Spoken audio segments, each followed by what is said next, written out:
Rules to Reality is a podcast that highlights how regulation shapes or fails to shape our daily lives. I'm speaking to you from Wurundjeri country and would like to pay my respects to elders past and present and any Aboriginal or Torres Strait Islander people listening today. I would also like to acknowledge the ongoing role that colonisation and racist regulation has had on First Nations, but also First Nations resilience and survival in continuing to connect and practice the oldest living culture in the world. Today I'm speaking with Dylan from Vixen Collective, Victoria's peer-only sex work organisation as recognised by Scarlet Alliance.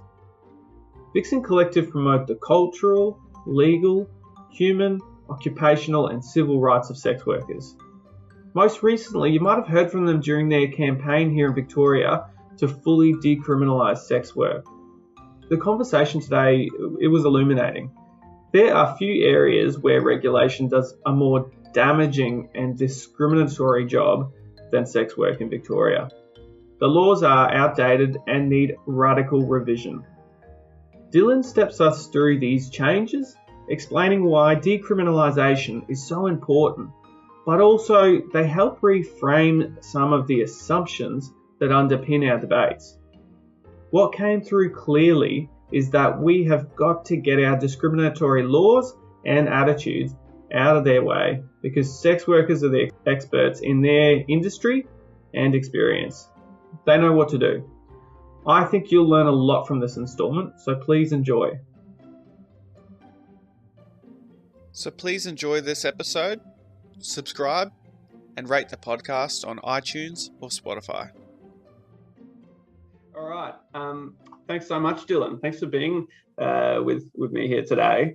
The first question that we ask in this podcast is about regulation. So how do laws, policies, institutions, economies, systems of thought shape people's lives for better or worse? So why does regulation matter? And I guess the question for you is, why does it matter to the sex work community? Oh, I mean, I think this is a great question to ask sex workers, actually. Regulation matters to sex workers because, without wanting to totally generalize, we tend to be a heavily overregulated community. And that regulation might look like a lot of different things depending on where we're talking about in the world or in so-called Australia, right? So it might mean regulation that is basically completely by the police. If you're looking at a situation of full criminalisation, like in South Australia, or in Victoria as well, currently, under licensing, which does also involve criminalisation as part of it. Licensing places police as the regulators, and also bureaucracy, in government departments and different agencies. And so, yeah, I mean, I think that often when we're talking about our rights as sex workers, we are talking about dealing with discriminatory and stigmatizing approaches to regulating the sex industry, and often really heavy-handed approaches to that like if we're talking, I'll talk about licensing. I'll stick to what I know. So, licensing as a regulatory model, it's a discriminatory approach that creates more discrimination and more stigma. And so many facets of it are actually, clearly produced by stigma. So I think ideas like sex workers as vectors of disease, or sex workers are kind of a moral contagion that has to be contained and managed. So the situation we have in Victoria at the moment, where we have licensing, which is it's a failure. It's a failed approach to regulating sex work. What licensing does is it attempts to manipulate the sex industry with a kind of one size fits all approach. So it drops down the set of rules that are designed to to contain the industry and to make sex workers and sex work businesses operate in particular ways. And by doing that, because that doesn't actually work, what that does is it actually creates this two-tiered sex industry where you have a compliant part of the industry and you have a non-compliant part of the industry. And both of those are great case studies in the failures of that approach to regulating. So in the, if you're somebody who is complying with or attempting to comply with the regulations that we have in Victoria at the moment, within the legal framework, then what that means for us as workers is that we're trying to comply with laws that make us actively unsafe, that impact our autonomy, our rights, that discriminate against us. So requirements, things like requirements to register with the business licensing authority, sharing your, all of your legal details, photo ID, all of that. And, that's a record that you can never destroy. It's stored as a historic record, even if it's deactivated, if you're not doing sex work anymore. So there's things like that. There's the approach to regulating public sexual health of sex workers, which singles us out from the rest of the population based on no evidence at all. Sex workers we're really fantastic actually at health promotion, at public health. At educating the broader community as well, and mobilising really effective community-based health response. And sex workers in Victoria not just in Victoria, sex workers in Australia, I should say, have rates of STIs that are lower or equal to those of the broader population. So it's again, it's an example of something that's really discriminatory and impacts our occupational health and safety and our rights negatively. So for those of us who are, unable to comply with these harmful, arbitrary, discriminatory laws, we're forced to work outside of the legal framework entirely. So that might mean, working in a business that isn't licensed. It might mean doing street-based sex work, which is explicitly criminalised. It might mean not being registered because that's harmful to our privacy and safety. So forced to work outside the laws, and then vulnerable to police targeting, to criminalisation, reduced access to support services. The impacts are really enormous. So yeah, this is a very long answer to your question, but I mean, regulation of sex work has massive impacts on our lives, not just our lives at work, but our lives more broadly. So yeah, I think it's very important to sex workers as a topic. Oh, enormously. And you made such a compelling case of that. And I don't think that, certainly I don't, but then a lot of the community wouldn't understand how much of public life is cordoned off or made unsafe because of the way that the industry is regulated and criminalised. That, like you say, your enjoyment of human rights are just simply not on an equal basis with other people in the community. I know that something that's before Parliament right now, the Sex Work Decriminalisation Bill, it aims to remove some of the discriminatory barriers facing sex workers. Could you explain a little bit about those barriers and what the laws aim to do? Yeah, so I mean, maybe it's helpful to talk about just what decriminalisation is and be really clear about that to start with. So, I think that there's often a lot of confusion about, what's decrim, what's legalisation, what's licensing, why are sex workers saying all these things? So I think it's helpful to be really clear. So full decriminalisation it's about removing the police as regulators of the sex industry. It's about removing sex work specific civil and criminal laws that single out sex workers, and about actually just allowing sex work to be regulated, using the same mechanisms as other kinds of work. So it's not no regulation. It's also not legalization. It's something quite different. And what decrim does, I mentioned before about how an approach like licensing, which is sometimes, incorrectly referred to as legalization, licensing attempts to manipulate the sex industry and to control it using, a huge amount of surveillance and, really kind of like massive intrusion into parts of our lives that other workers aren't subject to. Whereas decriminalisation is a whole of government approach to regulating sex work. it views sex work as work, which it is. It recognises that. It removes the police. And I think really importantly, decrim is for everybody. So it doesn't kind of, pick and choose different parts of sex work or different kinds of workers or, different members of our community. It's for all sex workers and for all forms of sex work. And there's, a really robust body of evidence to support decrim as the approach that's best for our health and safety and best supports us in that way. So, we know that from the expertise of sex workers, living under different kinds of laws. We know that from, many organisations locally and globally that support decrim.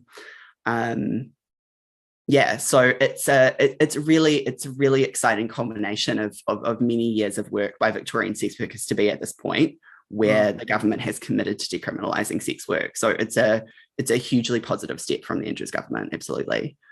That's right. And is it the first?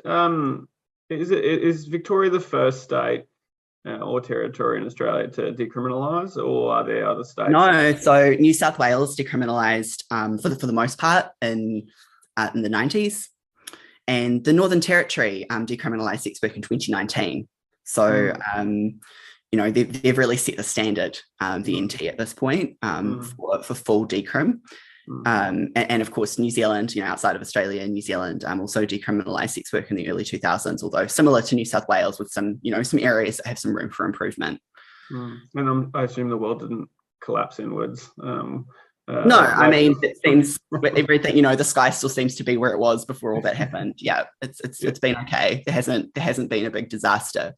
Only positives for the sex workers who've benefited from those changes. Yeah, that's great. And I'm sorry, you go. No, go ahead. So, I mean, there's obviously the legislative kind of changes that are before Parliament right now, and so that would be bringing sex work under the same occupational health and safety and equal opportunity laws, anti-discrimination laws that already exist. Are there things that sit beyond the decriminalisation agenda that still need to be addressed? Yeah, there are. I mean, I think first it's probably important to, I guess, just acknowledge that there are some areas in the bill that are really strong, and also some areas in the bill that need improving. So it's in many ways, a really strong decrim bill. There's a lot of really positive things in there. The removal of registration, the dismantling of the brothel licensing system, the removal of the discriminatory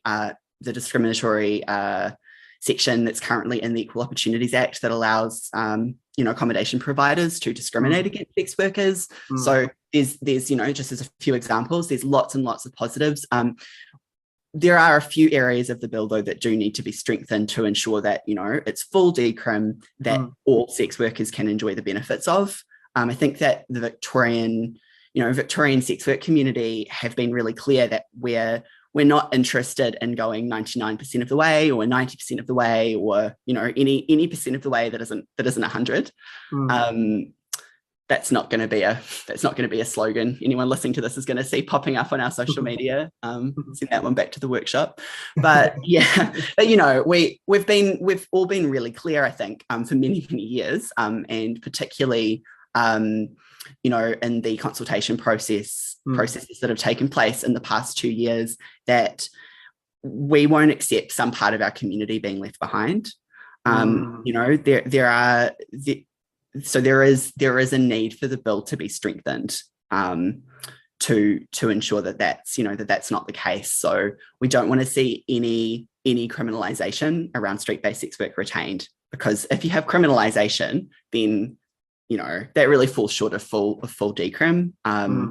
And I think there's been a really powerful recognition from the government that it's not appropriate for sex work to be regulated by police, that it creates this huge, many barriers. It's stigmatizing in and of itself.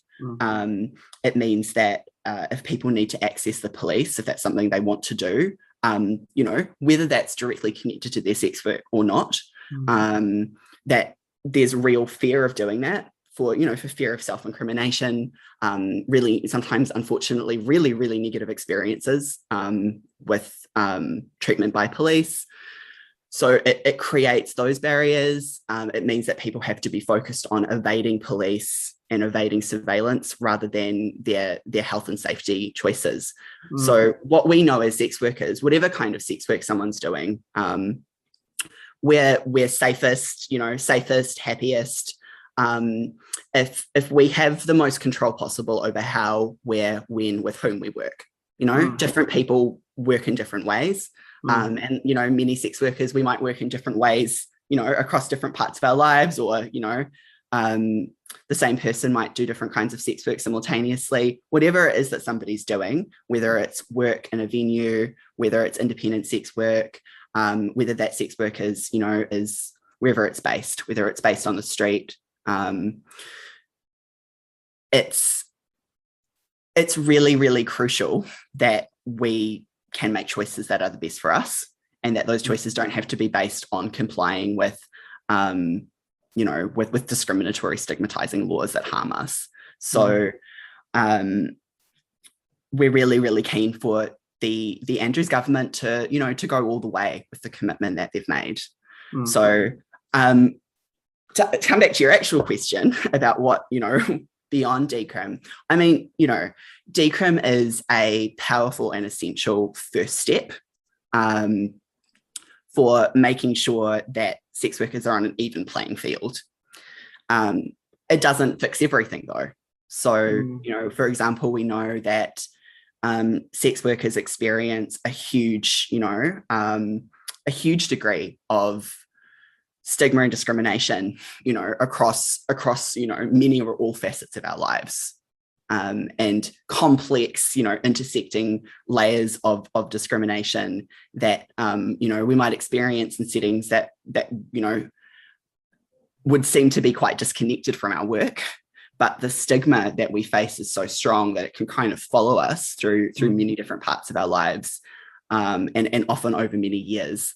So there's a lot of work, there's a lot of work that has to happen to deal with that. And we know that, unfortunately, although decrim has a really positive role to play in that, it doesn't, laws changing, I think, in any situation don't kind of have an overnight impact. And we know that sex workers in different kinds of settings, different kinds of regulatory settings, different kinds of jurisdictions still, we still experience stigma. So there's a lot of work that has to happen. I mean, really robust anti-discrimination protections obviously are part of that, and that are actually accessible to people. So again, that's actually something that there's some great steps towards that in the decrim bill. The introduction of profession, trade, and occupation as protected attributes. That's that's obviously really positive, but unfortunately we know that it's not enough.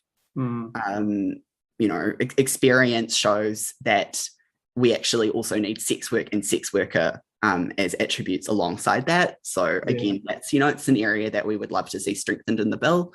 But I think that going beyond legislation, the work of responding to stigma and discrimination and the kinds of barriers that sex workers face for when accessing all kinds of services and just parts of public life, as you said, it's ongoing work. And I as you were saying that, I also wondered, I mean, there's going to be a really big role. You started off by saying, obviously, within the sex work industry, people are much better at safe sex and good practice than the general community. It's our PPE, it's our exactly. and it's our work practice. Exactly. Yeah. And so there's obviously a lot for the general community to learn from the sex work community on that. But I imagine there's also work for organisations like safe work or the occupational health and safety regulators who haven't traditionally been regulators of that workforce to upskill themselves to be able to respond to the workforce needs. This is a question without notice, but is there?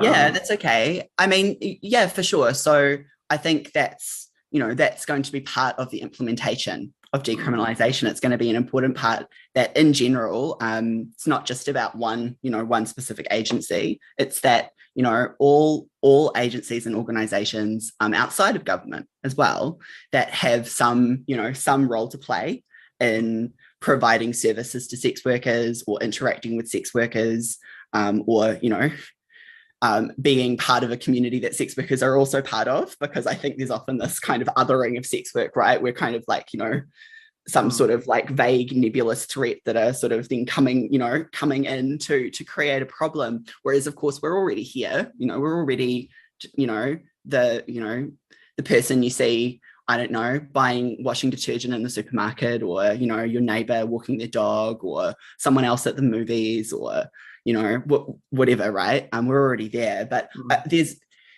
anyway, sorry, to come back to your point, there's going to absolutely be a need for, education to happen, and broader public education as well, to make sure that,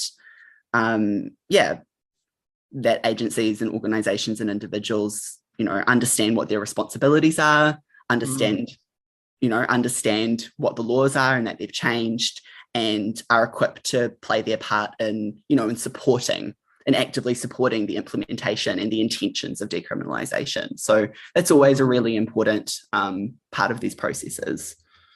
Yeah, and as you say that, you're talking about that, there is an inherent othering in the way we talk about sex work. Community will be better for, community is always better for inclusion and greater representation of marginalised community. Anyway, my point is there's a lot to gain as a community for having different voices in that public square, and I think that there's something to look forward to in that. But some of the barriers to do that are stigma. You kind of touched on that a little bit there. What are some of the I guess societal, I think you've touched on a few, but some of the societal stigmas or attitudes that are getting in the way of progress? Yeah, I mean, I think, look, I mean, that could be probably its own really long conversation, and one that I know that lots and lots and lots of different sex workers would have many contributions to. But I think that I think that there's a small, obviously a small minority of people who have really strong, hateful views about sex work and sex workers. And then I think more broadly, most people just don't know. A lot of people that I speak to say, oh, it's been great to have this conversation. I've never spoken to a sex worker before. Now, they almost certainly have. They've probably spoken to lots of sex workers in their lives and they just didn't realize it, because it's, it's usually not safe. I'm using safe in the broadest sense here to identify ourselves as sex workers, or to talk about those views in kind of broader public spaces. But I think that, broadly speaking, what that means is that one of the really big barriers is that a lot of people think that, basically just think of sex work and sex workers through, filtered through a lens of what they've seen in media, whether that's kind of popular culture or news media, and are often relying on stereotypes that are based in stigma and are really harmful, and don't tend to think of sex workers as people who are qualified to speak about our own lives.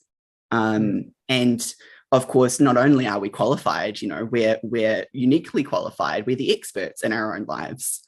Yeah. So I think, there needs to be a willingness and a real, I think, humility kind of around actually listening to sex workers, listening to sex worker organizations. So, you know, respecting that sex workers are organized, and that we, you know, that when as individuals or as sex worker organizations, we put forward views, advice, knowledge, you know, we're doing that based on, you know, this incredible, incredible, vibrant base of community knowledge, you know, that we will participate in. So, yeah, I mean, I could just have answered your question and said that there's a lot of whorephobia in society. But yeah, I think if we're going to unpack that, and, you know, then of course there are views that are, you know, I think are just bigotry.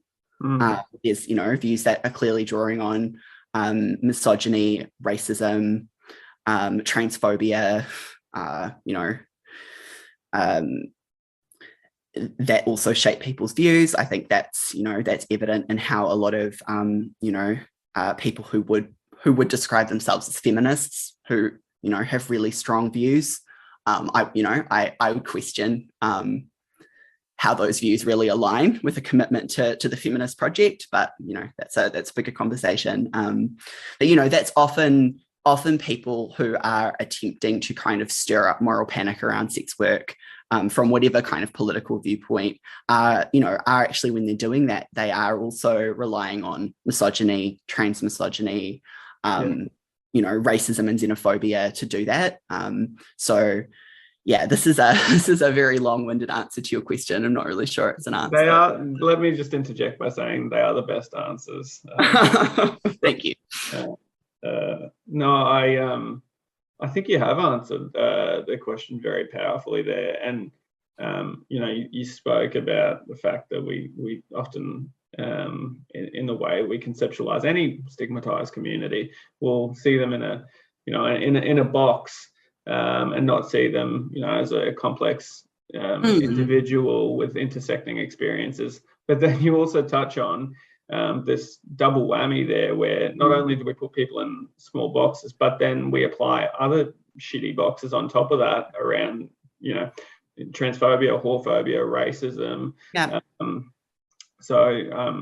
You know, I think that it highlights, I guess, the layered conversations that we need to have and kind of unlearn as a community. You touched on there, I guess, some views about some people who would identify as feminists, and generally speaking, if I understand their views well enough, they see it as inherently exploitative sex work. Yeah. What you know, I think that, I mean, I don't want to say what is the sex work community response to that, because I know there's a diversity of views, but my sense is that's not one shared by people. For sure. And I mean, you're right. I would never claim, certainly would never be so bold as to claim to speak for, you know, for the entire sex work community. But I guess I can reflect on that for myself. I think that for me, ultimately what this comes down to is, do people want to have a long conversation about their, you know, their kind of philosophical views about, you know, what is sex, what is work, you know, is sex work good, is sex work bad, etc. To me, that's not a very interesting question. To me, that you know, the situation is, sex work exists, people are doing sex work, and is how other people feel about it more important than people's rights, you know, as workers, at work, and other parts of their lives, as people in general, like, which is more important? You know, I certainly don't think that sex work is inherently exploitative. You know, I guess, unless we're, you know, want to have a conversation about capitalism, we can have that conversation. But in the sense that people are using that term to suggest something like specific about sex work, no, I don't think that. I think that, you know, sex workers have different experiences of work. And, you know, people often want, when they have conversations, like, again, just speaking from my own experience, when people have conversations with me, whether it's, as an advocate or just, in my own personal life, people really want to know, do you like it? Do you hate it? That's what they want to know. They want to know, are you a kind of empowered, quote unquote, empowered, like happy hooker, or in which case you're not representative. And so, people don't, that immediately disqualifies what you're saying because you're able to speak. So therefore, you must not be representative.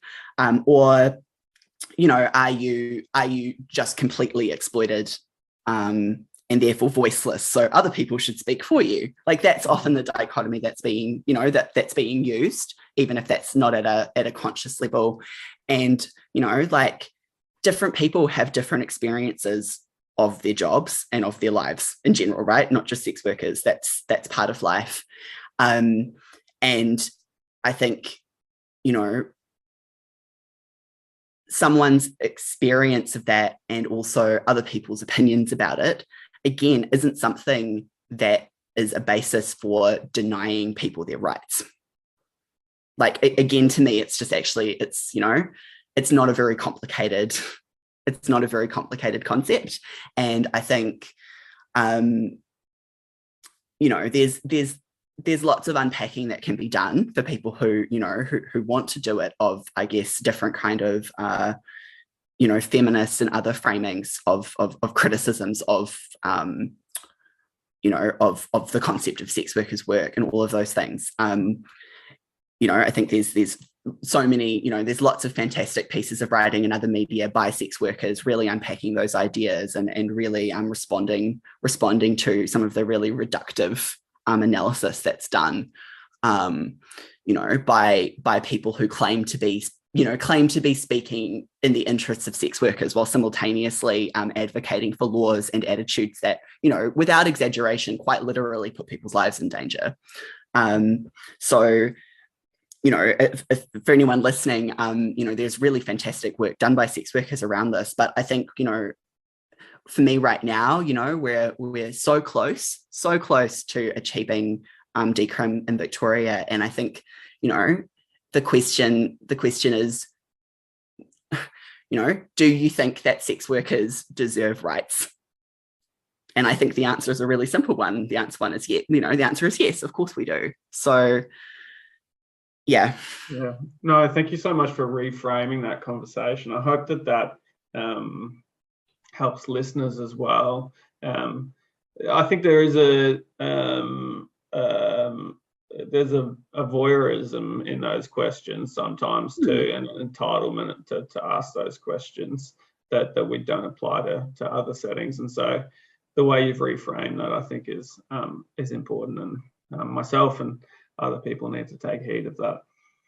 I think you've really powerfully unpacked what are the problems with criminalisation, what's the opportunities posed by decriminalisation, some of the broader work we need to do as individuals and communities. What's one thing that you want the listeners to do after listening to us today, or listening to you? Well, we are, I think at the time of people listening to this, we'll be still in the week before the final sitting week for Victorian Parliament of the year. So we are, of course, expecting to see the decrim bill in the, debated in the upper house. So what would be great, what we'd really love people to do is, if you head to our website, which is www.vixencollective.org/campaigns, we have some information about what we want as sex workers for the government to do. So you can call your local MP. Don't worry if they're a member of the opposition, but if they're a Labor or a crossbench MP, call them and let them know that you're a member of their electorate, and that you want them to support the decrim bill with the amendments that sex workers are calling for. And you can read about the changes that sex workers are calling for on that page as well. And you can support, by doing that, you can support our No Sex Worker Left Behind campaign. So that's one action. You can send an email, you can tweet, you can make a phone call. And, beyond that, I would just really encourage people to, to listen to sex workers and sex worker organisations, and listen to us as experts in our own lives. Yeah. Dylan, it's been a privilege. Cool. Thank you very much.